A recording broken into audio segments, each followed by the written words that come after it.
She was talking about how she felt bad and just kept saying, every other paragraph started off saying, it wasn't you. And that kind of made me feel better too, because she explained that it was all about her life, the choices she was making that affected me. It had nothing to do with she didn't want me, she hated me, or she just rejected me. It was just, she was going through some rough shit.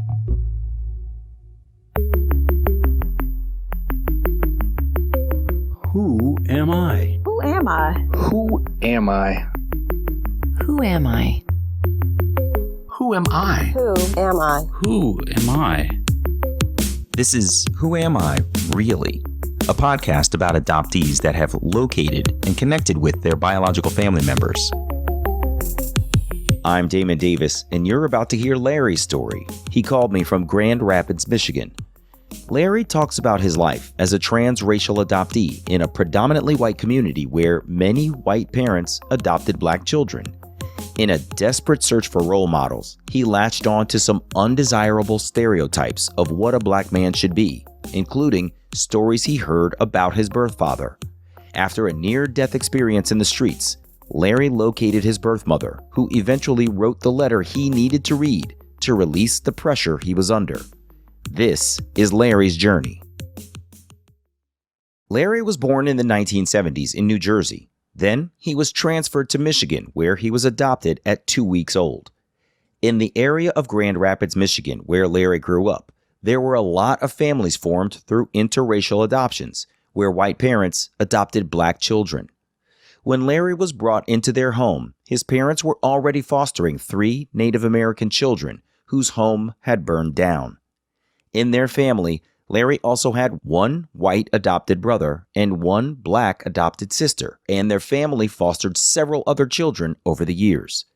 There was quite a bit of racial mixing in their household.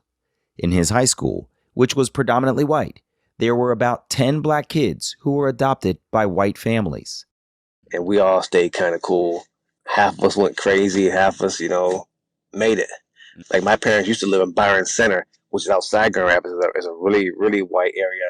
And the neighbors hated them and got mad at my parents for having black kids and stuff like that. And so they moved to Grand Rapids in the inner city to be able to be around black people and get a better taste of what life is like with black and white people. That's really fascinating.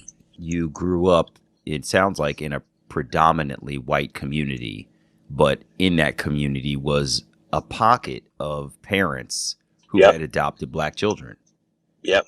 It's pretty cool. Like I said, we all did our own thing. We were all cool because we knew we were like a different breed, but we never talked about it because we could never all put our finger on it. We just knew we had white parents and that we were different. And some of us tried to be black, what they call black, I guess. Some tried to fit in with black, some tried to fit in with white. And as they got older, you could tell who did what. So as you got older, you could tell who it worked for and who it didn't work for. And most of the times, it did not work trying to be something other than you were. What was your experience? Did you find yourself identifying as black or trying to identify as white? What, were you confused? Tell me a little bit about your own position. Actually, can I tell you about the book I wrote? Of course.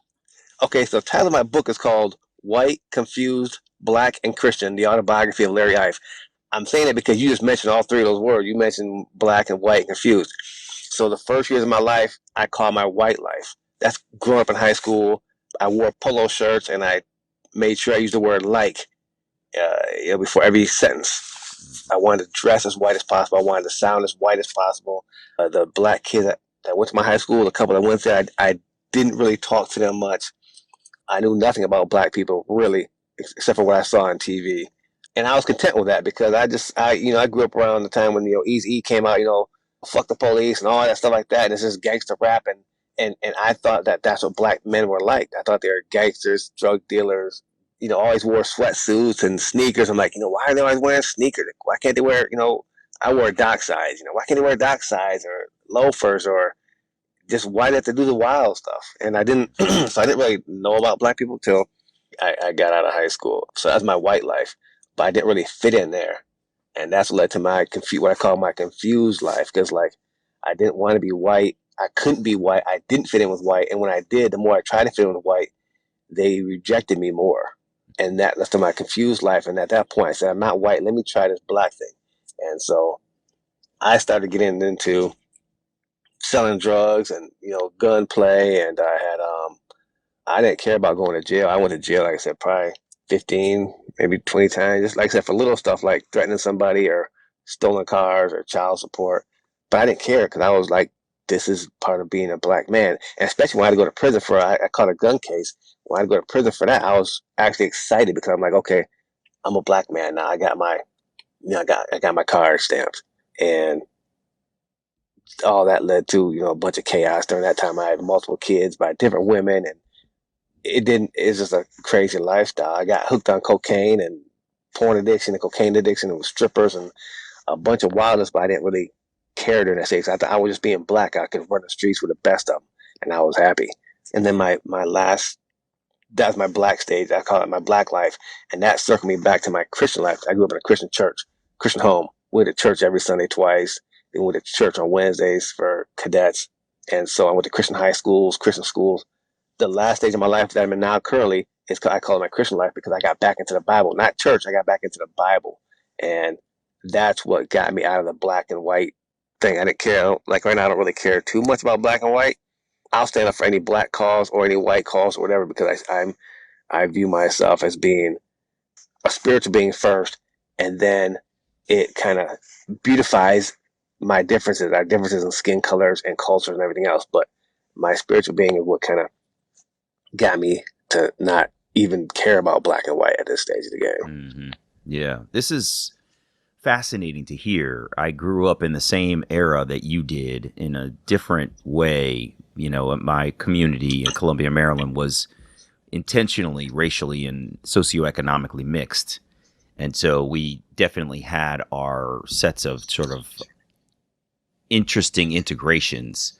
But yours sounds like it was so skewed in the direction of the full white community with a smattering of black people around, that it's interesting to hear as you tell your story that it doesn't sound like there were any or many role models of what a black male should be. And therefore, NWA and Eazy-E and all of these other cats came out really hardcore, and they were so sort of famous for all of the things that they were doing, and the things they did came from their own sort of experience in America, that you identified with that because that was all you had to identify with. Larry explained that the area of Grand Rapids that his family lived in had experienced some gentrification, changing older, poorer urban neighborhoods by improving housing, attracting new businesses, and frequently displacing the prior inhabitants of the area. What initially started out to be a predominantly black neighborhood began to turn over and mix into a black and white neighborhood. But even so, there were no black role models around for the young black children in these interracially adoptive families. The families didn't know how to speak on the black experience for their children because they didn't understand it themselves. Their main focus was adopting out of love. Larry said the interracial nature of the families and their place in their respective communities was very confusing for him.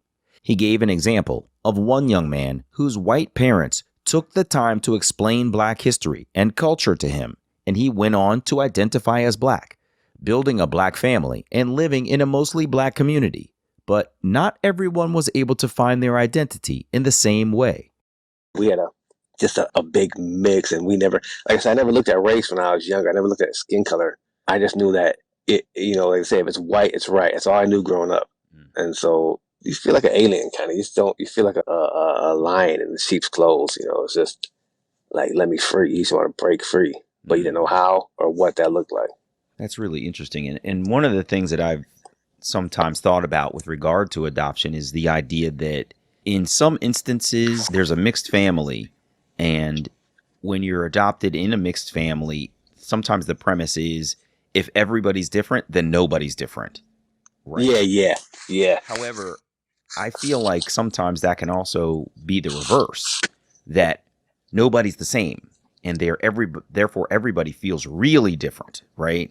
Like if you're an adoptee like myself, a black man in a black family, you feel some kind of connectivity to your family, right? But in an instance like yours where there are, black boys and white girls, and first American folks and white parents, like everybody is so different. It doesn't seem like there would be much connectivity between you besides the fact that you are chosen to be family together. Is that roughly correct?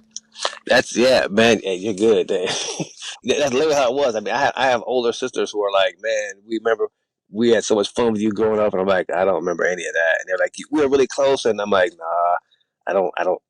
They're a little bit older than me, but at the same time, like I said, we never. Everybody's in their own little worlds. My black sister, she's about 3 years older than me. She doesn't want to find her parents. She's content to just be do what she does in life. And her and I used to tell people we're the same dad or different moms or whatever it was, something like that. When we'd be around black people, because they'd be like, you guys kind of look alike, but you don't. And we'd be like, yeah, we got the same dad. You know, But you we really say, didn't. yeah, no, I have no idea where mom and dad is. And like I said, when I met mine, then it got crazier. Wait, so you had black parents? Yes. My mom was light skinned. My father was fairly dark skinned, and I'm medium brown. So I'm in the middle between them. So we really looked like we could have been family. And to top it off, we're all Libras. My mom's birthday is October 8th. My dad's birthday was October 17th, and mine was 14th, in the middle. Oh, So, God. like, we just had this crazy, for me, fortuitous setup of looking like we could have been family. For whatever you think of astrological signs, whether you believe in them or not, the fact that we have birthdays right in the same calendar month next to each other. Crazy. Yeah, it was just really a very different experience from the one that you're describing. And I was very lucky for that, I think. So it's family. So if you're black, adopted into a black family, you automatically don't have any cultural issues or anything, or any identity issues with culture, do you? It's funny because it's not just about the family you grow up in. As you've indicated, the community you grow up in is also an influence on how you see yourself, right? So if you, a young black man, step out of your house and every single person in the community basically is white, except for a couple of other black kids who happen to also be adopted, I can see how it would call into question your own identity. Like, my dad was from Kansas City, Kansas. My mom was from Kansas City, Missouri, and they both grew up in predominantly black neighborhoods. And, they came to Maryland seeking sort of a better financial life and opportunity, and all of those things were present, but they also chose to join a racially integrated community. And what came with that was, in fact, racial integration. And so it brings with it, certain things that they probably never could have calculated. And, quite frankly, things that I'm grateful for, because I grew up with a lens on race that wasn't necessarily tinted in a negative way. And I was fortunate to have made a selection of a historically black university. And so I got a very good experience in the black community through my college years. And so now, I'm able to traverse multiple communities very easily because I've had a diverse set of experiences, if that makes sense. Yeah, it does, because that's exactly how it is. Even though our situations were flip flop, I can be around, pretty much anybody. I'm cool with everybody. But like I said, for me, it wound up being not so much, okay, I finally figured out what it means to be in my own skin. It was the spiritual side for me that got me over the color stuff. When Larry spoke of his adopted family, he admitted he didn't have a bond with his parents growing up. He said they're closer today, but the bond wasn't tight in his youth. Larry loved them for caring for him, and he knew they were his mother and father, but it felt like while they were his parents, he could also feel that they were not his parents. It wasn't a nurturing type love. Even though they were good parents, it was never like, okay, I love you, mom, and good night hugs and all that. Even though they probably did hug me at nighttime, I never felt that connection. I never had a close connection with them. It was just, they're my parents. I love them. They didn't abuse me. Got taken care of, but there was just a complete disconnect. Probably because of the time period I grew up in too, but there's a complete disconnect as to my dad and I don't hug to this day. We hugged one time, I think. We don't really hug her, but hey, dad, love you, man. It's just like, hey, dad, that's my dad. If anybody mess with him, I would destroy a small village if somebody messed with my mom or dad. But on the flip side, it's not like I have this strong love and this bond that, a mom and a child have. I don't get why I don't have it, but it just never, when I grew up, it was just never there. Yeah. What I'm hearing, it feels like to me, what you have is a love for them for what they've done for you that really is more of an appreciation. Yeah, That makes yeah, sense. yeah. So it was, they said, now as we got older, we talked about this, and they said they did their best. Preceding his years of crime, before he rediscovered the Bible, Larry had enlisted in the United States Marine Corps for 2 years.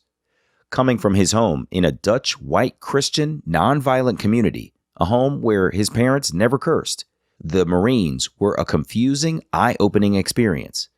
Larry had gotten wind of his birth father's violent streak, and he began to identify with that persona.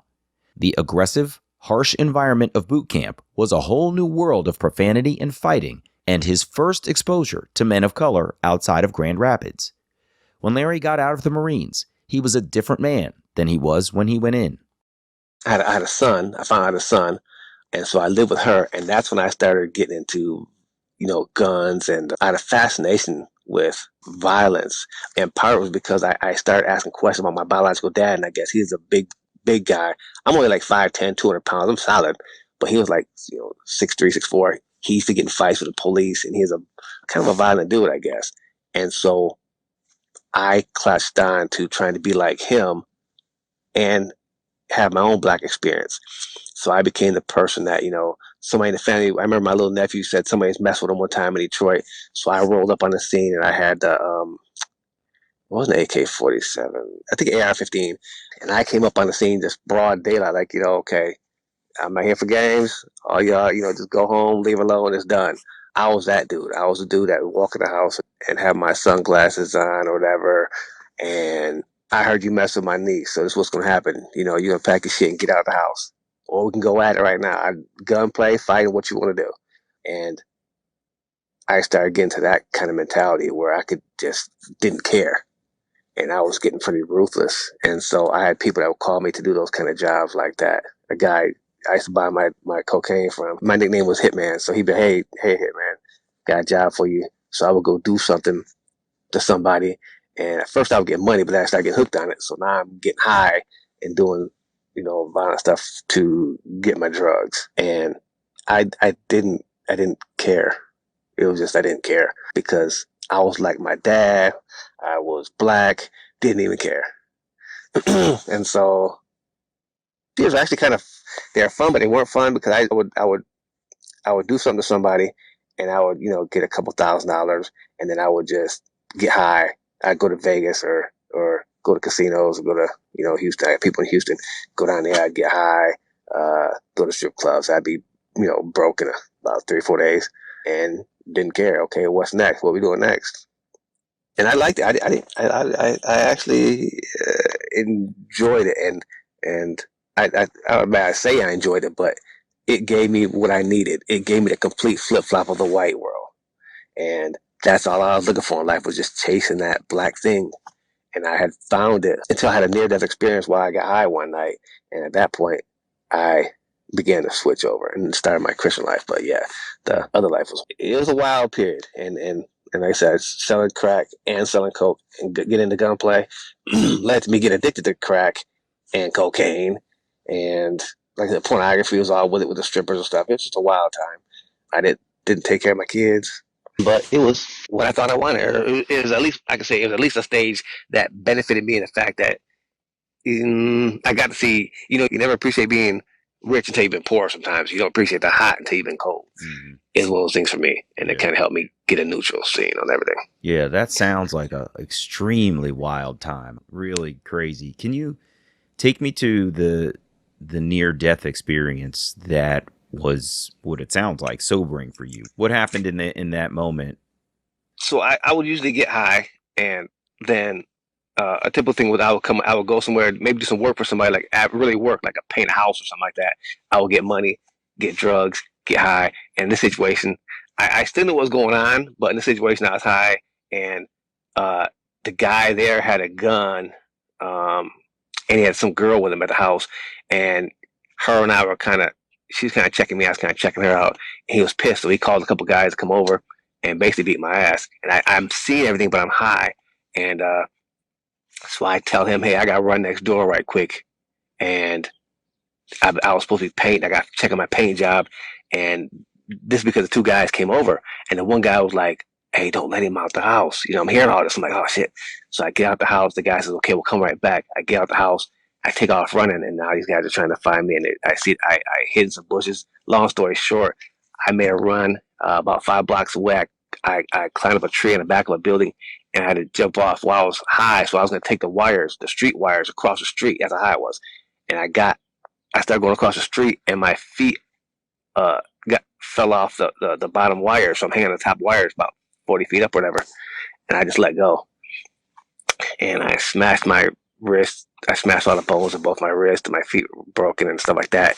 And I got away. I wound up climbing up a telephone pole with those big power cylinders at it, because I figured they wouldn't shoot me if I was up there.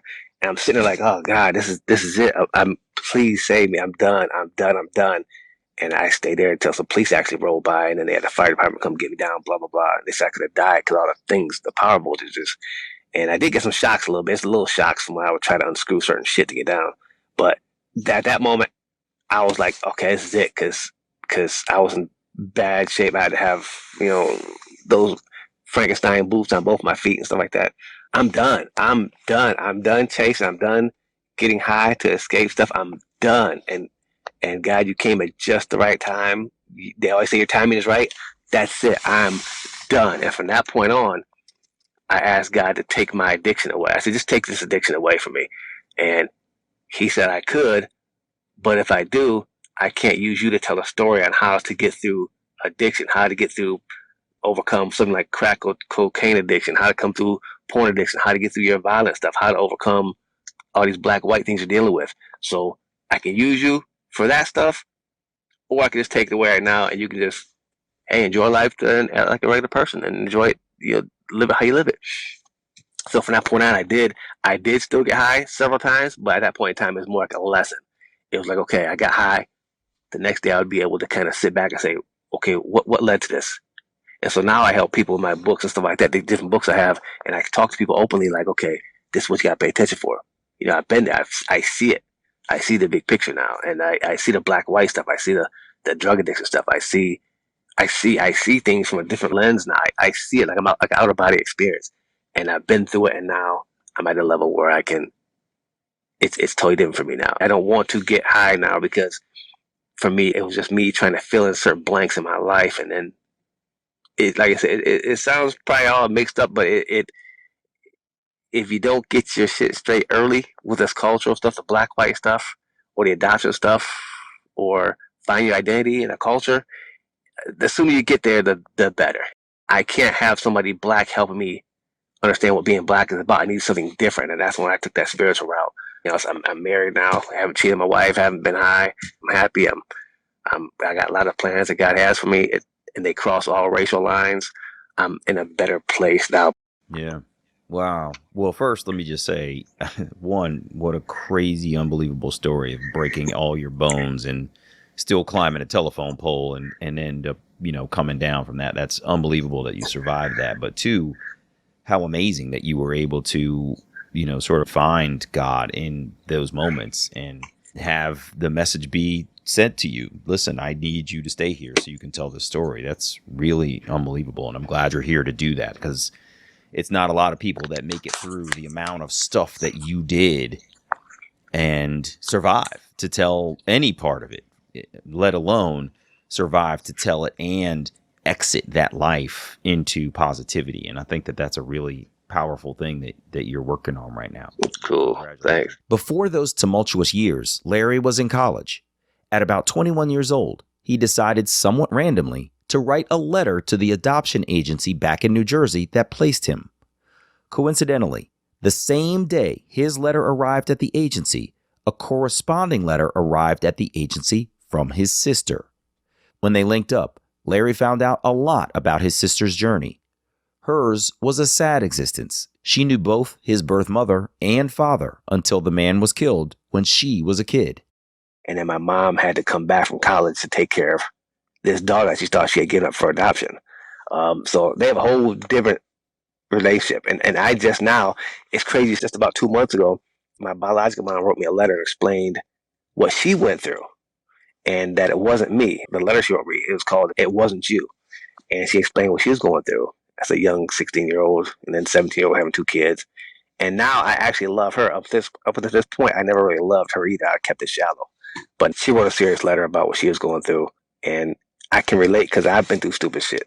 So I can relate that you have problems. You have to find a way to get she's big time into the Bible as well. And so her and I have really connected over the past 2 months because when I met her, it was like, okay, this is cool. Okay, I'm done. She came to Michigan at one time. I'm like, okay, this is good. I got to see my black mom, but there was nothing there other than, okay, I have an actual black mom. You It checked didn't the go. box. Yeah. You got to see her face. You got to say hi. Yeah. And you go like, all right, check. Found her. Yep. Met her. Really interesting. So you didn't really have a connect. So she came to you in Michigan for your first meeting. Yeah, my parents called her and had her come, and then they stayed with us for she stayed with us for like a week. We went to Mackinac Island and stuff like that, and it caused kind of more confusion than it because I had a sister about my adopted sister. Her and I were always just me and her, and now it's me and her. But I got a real life, biological big sister. That's not a real big sister, but it's really my big sister. And so I felt like I kind of betrayed my adopted sister. And so I don't know how I would tell someone to do it. I would tell them that there's definitely a certain mental space you have to be in when you do this thing, this parent search. I think you have to be completely 100% done with searching. Like I said, those things where they say, if you don't look for it, just let it come to you. It's got to be, I think it has to be one of those things from my view, like I said, because if you're looking for it and you trying to find identity and everything else, it's going to keep you just spinning in life. Like I said, I was happy to see him. Oh, I got a black mom. Okay.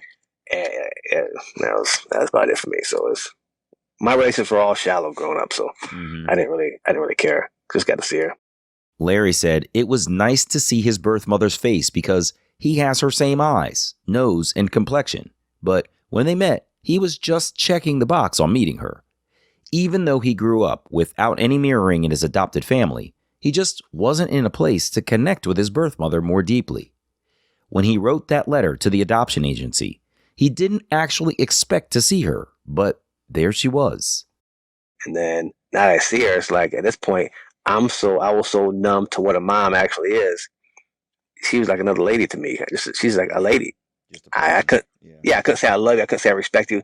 It was cool to be the same eyes and nose, but other than that, it wasn't, to put it this way, it was not a substantial life-changing moment for me. Let me ask you then, you said, you just kind of wrote the letter, but sitting down to write a letter to find out information is a very intentional thing. You don't just kind of do it by accident. It's not like you send an email and you accidentally reply all. You know what I'm saying? Like, when you sit down, you have actually taken the time to find the agency, put pen to paper or whatever, and suggest that you are interested in finding more. But you say, you weren't like super interested in actually meeting her. What were you looking for, do you think, then, in writing a letter if you kind of almost didn't care? It was more, I think, because like I said, I had been, right before I started college, we had got kicked out of our house for selling drugs and stuff like that. And so didn't know where to go. And my friend suggested I go to college because I used to play soccer. And so I got a soccer scholarship. So I'm in the dormitory now. And I think around that time, me and my mom and dad we didn't have email back then. We started writing letters to each other and having phone calls about life. Like, what are you gonna do next? I'm like, I don't know. I'm in college. I don't know what's next. And I think that she has said that, if my memory serves me correctly, she made a comment about something to do with family. Well, did your parents go to college or something to that effect? I think that's what got the ball rolling. And I said, what? I really don't know. And I probably had a dull moment where I was like, I asked her probably, hey, give me all the information you have on her, and then I'll know. We had a brief conversation about that, I believe. And that's when she said you had a biological sister and your dad was into violence, and that's pretty much all they know. Your mom's side was from India. And so I wrote a letter. This is Larry Ife. It's my birthday. I heard I had a sister. just let her and my mom know that this is my name or something to that effect. It was real simple. And then they got it, and then we met. That's incredible. Did I hear you say that your mom is East Indian? Yeah, so she's from her dad's from India. He came over and he met this black lady, and his parents said, if you marry her, we'll reject you. And so they rejected him because he loved her, and so they got married. And that's her parents. So Gotcha. So your mom is mixed black and East Indian. yeah, Fascinating. What was it like to hear that piece of your cultural history? it was really, but for the wrong reasons for me.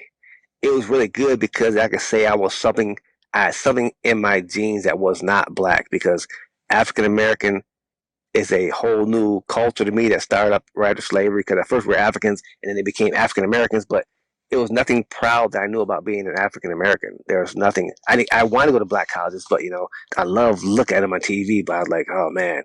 But in my eyes, without that experience, and based on the experiences I was putting myself through, I saw nothing positive about being African American. So anytime you can say, "Oh, I got Indian, or I'm part Cherokee, or whatever it is," that kind of makes up, in my eyes, it kind of makes a lot of black people feel like they're not just your everyday African American. There's something a little bit better, and there's something wrong with that. But that's a whole new conversation. Yep. Yeah, it's funny. There can be a bit of a pride in having some additional piece of culture that you can identify with. But I think a lot of people are interested in that sort of additional culture. Like before the onset of commercialized DNA testing, you basically just looked at a person and said, like, that guy's white, that guy's black. And you could only make certain assertions based on certain things that you knew were sort of common in a specific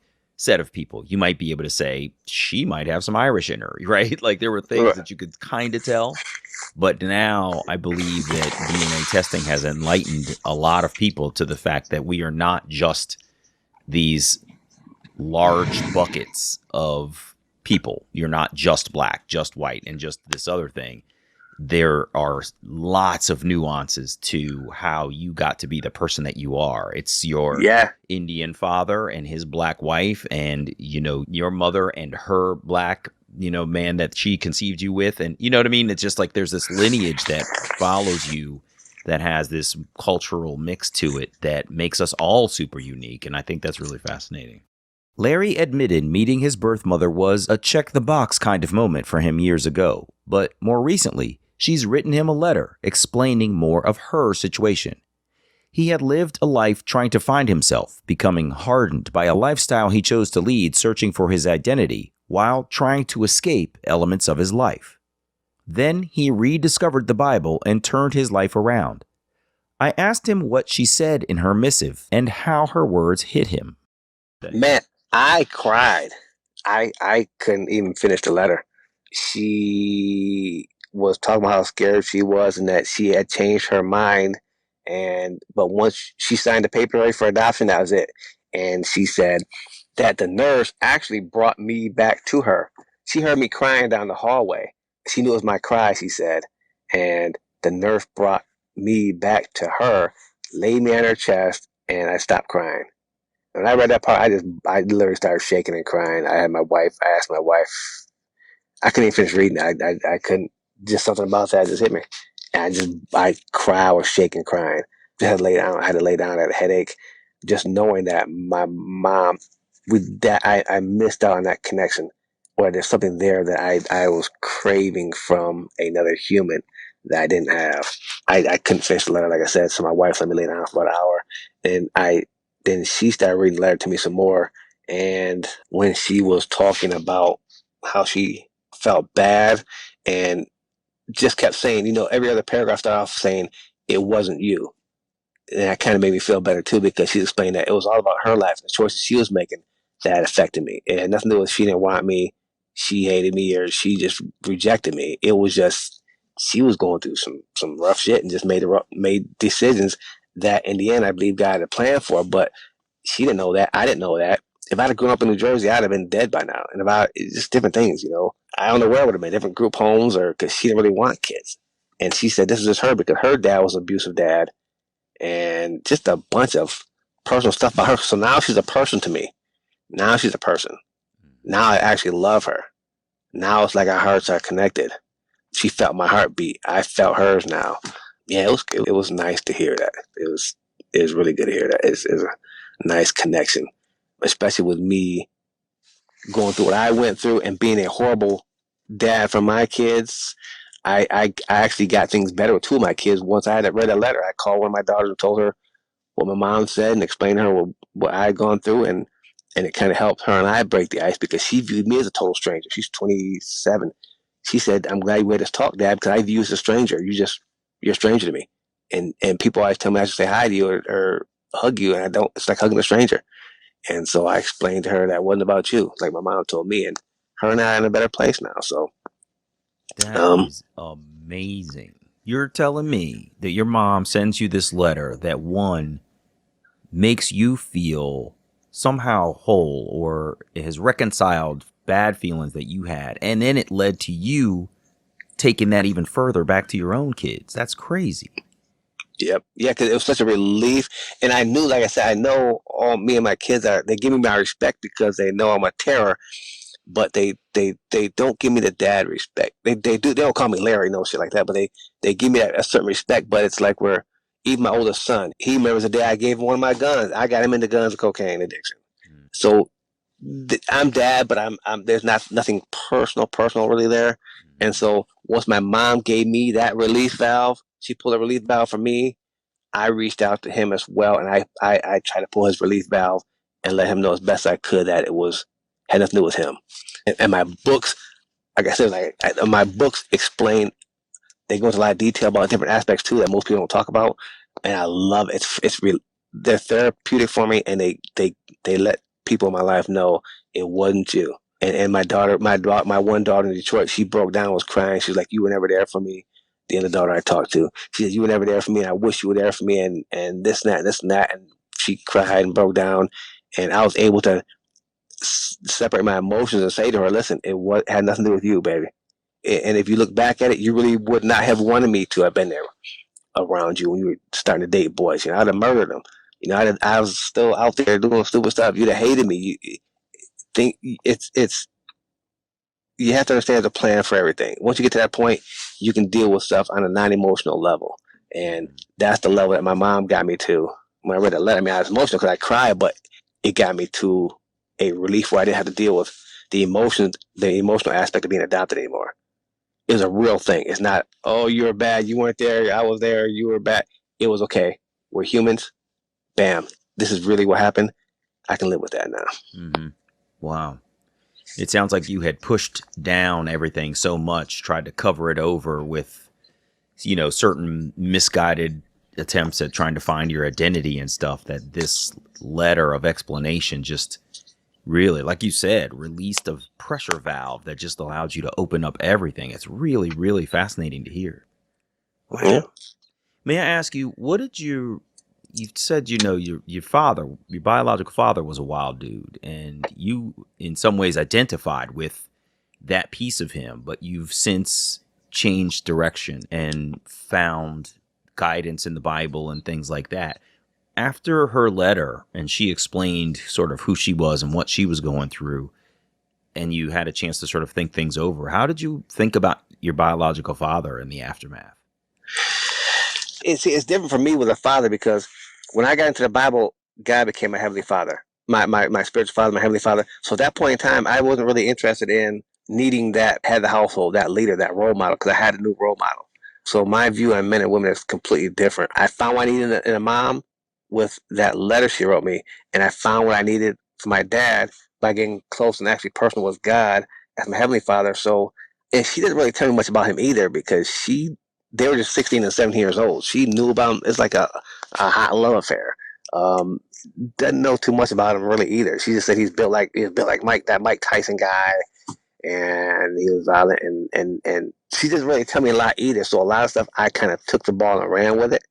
And once I stopped getting into drugs and the violent stuff, I kind of shed what I was looking for in my father at the same time.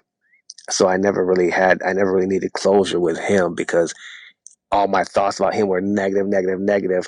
And once my mom cleared the story that she was going through what she was going through, all I can do is assume that he was going through what he was going through because he can't write me a letter, obviously. So I have to give him a free pass as well.